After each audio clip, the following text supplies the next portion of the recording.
Hello, today we are going to learn Model 8 from the Fundamental of Caregiving third edition, and this is your book, page 153. There are some key words that are very important for you to know. Please read them and know the keywords. They are very important for you to understand this chapter.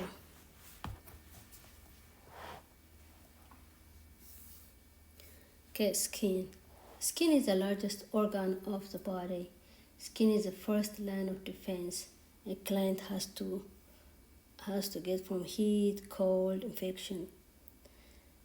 As we age, skin is becoming thinner and drier, and the loss of layer of fat just below the skin will become decreased, and the ability to stay warm will get decreased.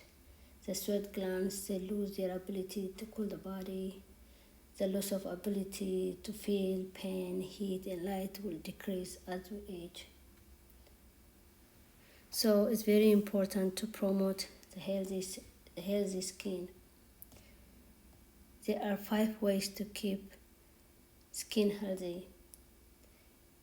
First, keep the skin clean. Second, keep skin dry all the time. And third, use moisturizer creams and lotions all the time. And fourth, encourage good nutrition. And finally, encourage mobility. This is listed in detail on your book. Please go over it so you can understand it better. Observing and reporting skin problems. When we are working with elderly people, we have to observe a client's skin whenever we are doing personal care. It's advisable to look at their client's skin at least once a day if that's possible.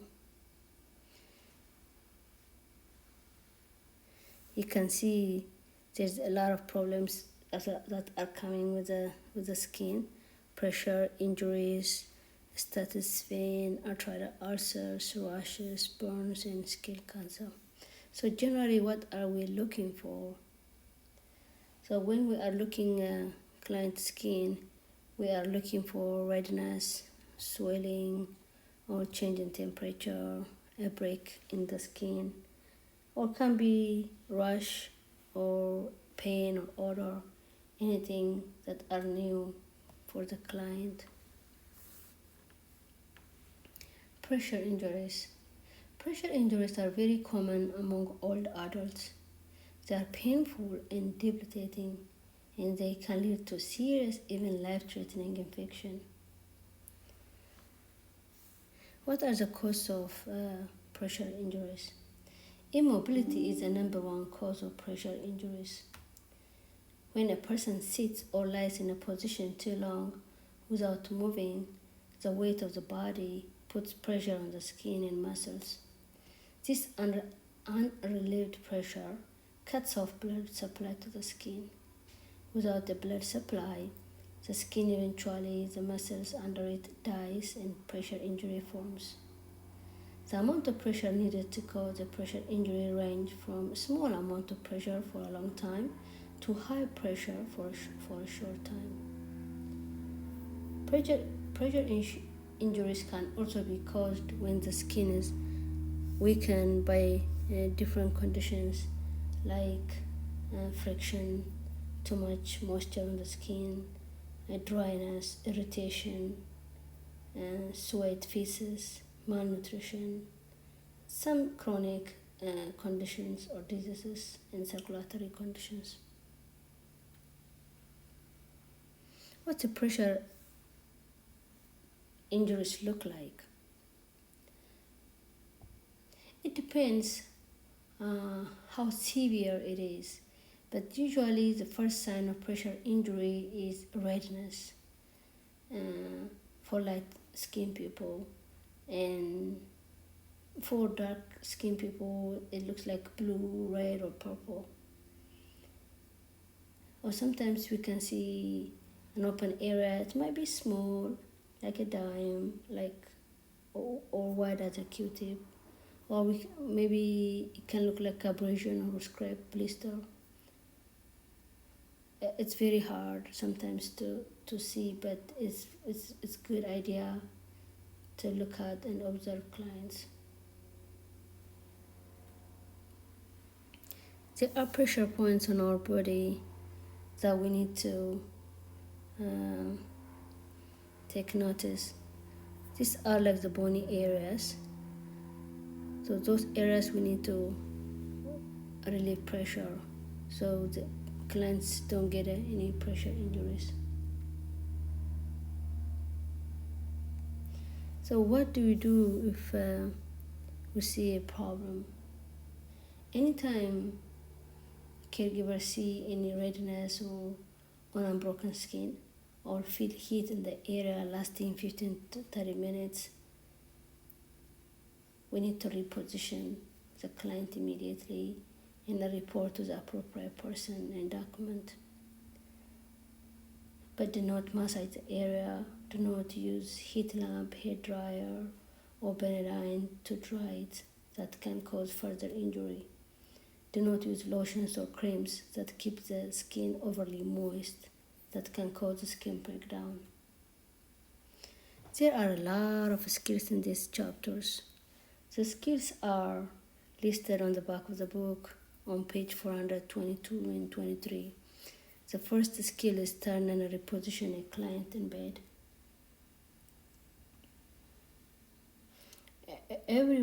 Every client needs to be repositioned every 2 hours. A person confined in a chair or wheelchair should shift their weight in the chair at least every 50 minutes for 15 seconds and change position at least every hour. There are some tips the book mentioned in here. It says make sure there is room in bed to roll the client. Ask the client to look in a direction they are being rolled, or do not roll the client by pulling or pushing their arm. So I have a separate class about the skill. So how do we prevent friction to the skin? Friction is caused when the skin is rubbed against or dragged over a surface. Even a slight rubbing or friction on the skin may cause pressure injury. So we always have to lift, not drag when we are transferring. Or always have to position client in a chair or bed correctly so they cannot slide down. Or always position on a smooth linen clothing. Wrinkles can add pressure on the skin, so make sure the linens are straight. So there's some more tips about how when we're positioning a client confined in a bed or a chair, if somebody is not moving in a bed or chair, what can we do so we don't have any pressure injuries? We need to choose a position that spread weight and pressure most evenly, that's comfortable for the client. Whenever possible, we have to use pillows or wedges to keep knees or ankles from touching each other on the bed. There is a bed cradle that allows air circulation to assist in keeping the feet dry. And be cautious when you are raising the head up. That puts more pressure on the tailbone and allows the client to slide, increasing the risk for pressure injury. Avoid positioning a client directly on the hip bone when they are lying on their side. Tuck pillows behind the client's back when they are in this position. Never place pillows directly behind the knee. It can affect blood circulation or increase the risk of blood clot. Okay, I think we finished this chapter. The lesson 1. Now we're going to lesson 2, body care. There are a lot of keywords on here too for you to learn. There's a skill here, how to take care of mouth or oral care. I'll have a different class for this. But there are general tips that are listed in your book here. When assisting with brushing, use short, circular movement, gently brushing the teeth with a massaging motion around each tooth. A soft bristle toothbrush is recommended by dentists and should be replaced when the bristles get worn.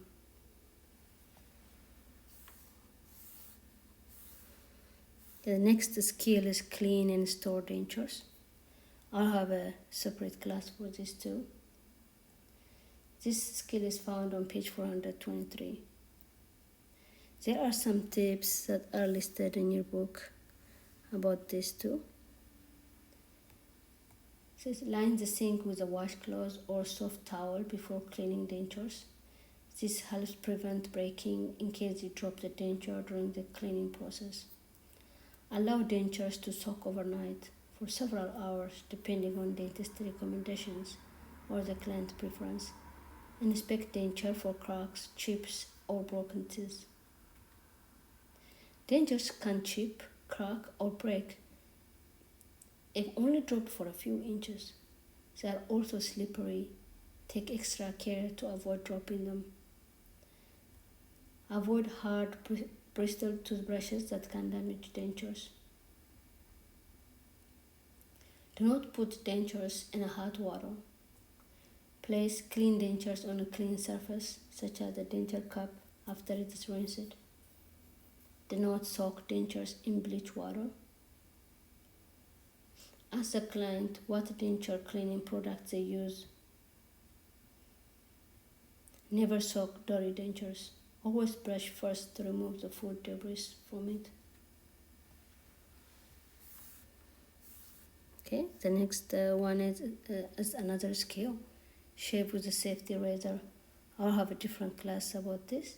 It's listed on page 429 too. There are some tips what's listed in your book.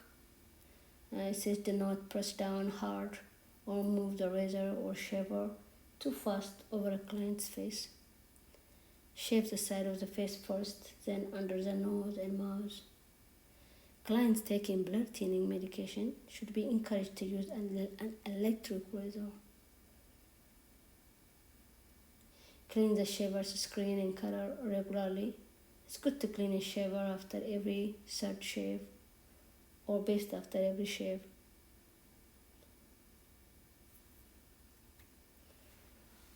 The next skill again is a fingernail skill. This is also listed on 423. I'll have a different class about this, but there are some tips on your book again. When you are doing a finger care, go from one side to the other in one direction only, or file each nail tip from corner to center. Moving back and forth with an emery board and going too deep into the corners can split and weaken nails. Cuticles act as a barrier to infection, so do not clip them. Offer to apply moisturizing cream or lotions to the hands and cuticles after you're done. The next one is foot care. It's another skill. I'll have a separate class about this. It's on page 424. There are some tips that are listed in your book. Inspect the client feet regularly for changes in color. Monitor minor cuts and keep them clean. Do not put lotion in between the toes. For most clients, you'll only be filing nails, not clipping nails. Never clip toenails for a client with a circulatory problem or diabetic. Do not cut down the corners of a client toenail or dig around the nail with a sharp instrument. Cuticles act as a barrier to infection, so do not clip them. Another skill again, assist a client with a bed bath. I'll have a different class about it. It's on page 426 for the skill. Bathing may happen in a shower, bathtub, bed, or sponge bath. Ideally, the bathroom should have maybe a bath mat, bed bench, handheld shower, grab bar. They have different kinds. The tips that your book gave us in here is when assisting with the bath, start at the client's head. Work down and complete their front first, unless the client has another preference. Use less soap. Too much soap increases skin dryness. Fragile skin requires a very gentle touch. Make sure lighting is good. Make sure the bathroom is warm and without any drafts. So for a showering tips, we have some showering tips in your book. Make sure the floor is dry when assisting someone in or out of a shower. Make sure all equipment is secured and locked before assisting someone on or off the equipment. Encourage the client to do as much as they can. If help is needed, make sure to move body parts gently and naturally, avoiding force and overextending limbs and joints. When assisting a client off a bath bench, make sure the person is dried off well so they don't slip. Look for skin problems, especially at pressure points and feet. Shower rooms and bathrooms are high-risk areas for falls generally because they are wet. Stand behind or beside a client while you are assisting them to walk. Never walk in front of a client who's using a walker. This one is assist client with a weak arm to dress. I'll have a different class for this too. It's on page 425. Clients who need assistance with dressing often have difficulty doing things that require small finger movement like buttoning, zipping, putting on socks, and or lacing up shoes. It's very interesting that there are many helpful tools to assist a person to dress independently, like Velcro in place of buttons or shoelaces, or zipper pulls that are attached to a zipper metal tab to give the client added leverage in closing and opening the zipper. Extended shoe horns that allow the client to get on their shoe without bending over. And the type of clothing is very important too. There are certain type of clothing that can make it easier for clients to get dressed, like pants and skirts that pull up or on, items that fasten in front, including fastening bras, blouse, skirt, and pants, or clothes that made of fabric that stretches, or Velcro fasteners and large flat buttons that are easier to open and close. Generally, choosing clothing is very personal statement. Clients need to choose what they want to wear. This is another skill. Put a knee-high stocking on a client. I'll have a different class about it. It's on page 425. Client with poor circulation to the feet or swelling due to fluid in the tissue might wear elastic stockings. These are typically ordered by the client doctor and they are required special consideration when washing and drying them so they don't stretch out. There are some tips that are given to us in the book. Encourage the client to have you assist with putting on elastic stocking first thing in the morning before leg swelling get worse. Encourage the client to let you put the stocking on while they are in bed before they get out. Make sure that the heel of the stocking is in the correct place. And make sure to check the stocking frequently for wrinkles after the client is dressed. Wrinkles in the stocking can cause pressure injury and lead to skin breakdown. Passive range of motion. This is another skill. So I will have a different class about it too. It's on page 425. Range of motion exercise help a client's joints flexible and strong, reduces stiffness, and increases the range of motion in a specific area. When clients are unable to move their bodies independently, they will need you to assist with passive range of motion exercise. It's like active range of motion and passive range of motion. There are some tips that are listed in your book again. Encourage the client to relax during the exercise. Perform each exercise slowly and consistently. If the muscle seems especially tight, slowly pull against it. Move the joint gently to the point of resistance. Stop if you see sign of pain on a client's face or the client report feeling pain. Depending on where you work, additional training may be required before assisting a client with full range of motion exercise. Thank you very much. I'll see you next time.